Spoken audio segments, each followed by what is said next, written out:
Friday after school, me and my friends were walking down to the bus stop. All of a sudden, a guy just walks by, yelling racial slurs. No fear! Students at Casco Bay High School marched out of school early, protesting what they say was a hate crime. He said, you go back to where you're from, and my friend Bubby said, why do you think you belong here more than them? And that's where a mini conflict happened when the guy punched my friend Bubby in the face. In response, both students and teachers at Casco Bay High School decided that action needed to be taken to show support for those students affected. I just felt like I kind of didn't belong, I guess, where I was standing.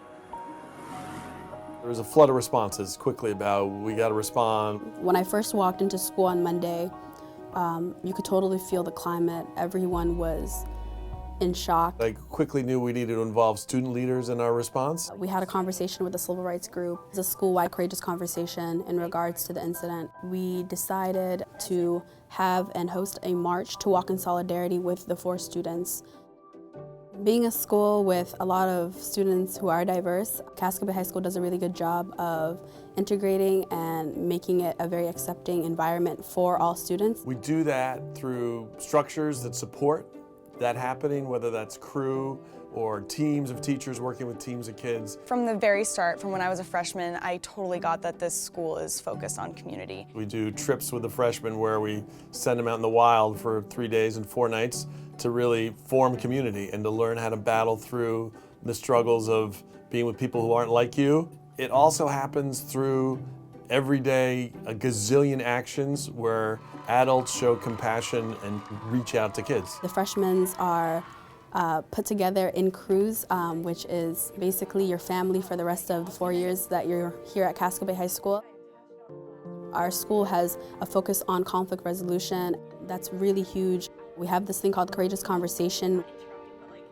Whatever students really want to talk about but are struggling to find a constructive way to do, that's what these conversations are for. I don't think we would have had a very effective courageous conversation that Monday when the incident happened if we were not prepared to respond the way we did through other conversations that we've had. People should have courageous conversations like Casco Bay does. If they gain the same support as I and my friends did, and I might influence their mind to influence others not to do what that young adult did, and that would just make the world a little bit more peaceful.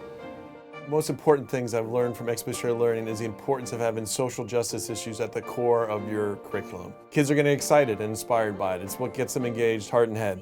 The second reason is because it's the right thing to do. Because we need kids fighting for social justice issues. We need them prepared to take on the issues of the day. And the sum of kind of the structures and the million everyday actions of the people in those structures is what leads to kids having the courage to bring their full voice to the world. No fear!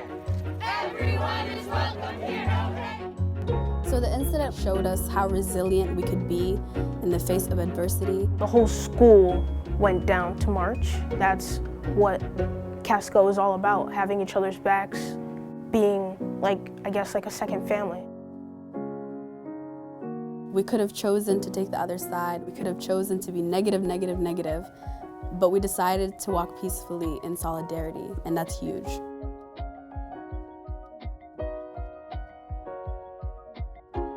It just made me feel like I was home and that people cared about me and my friends.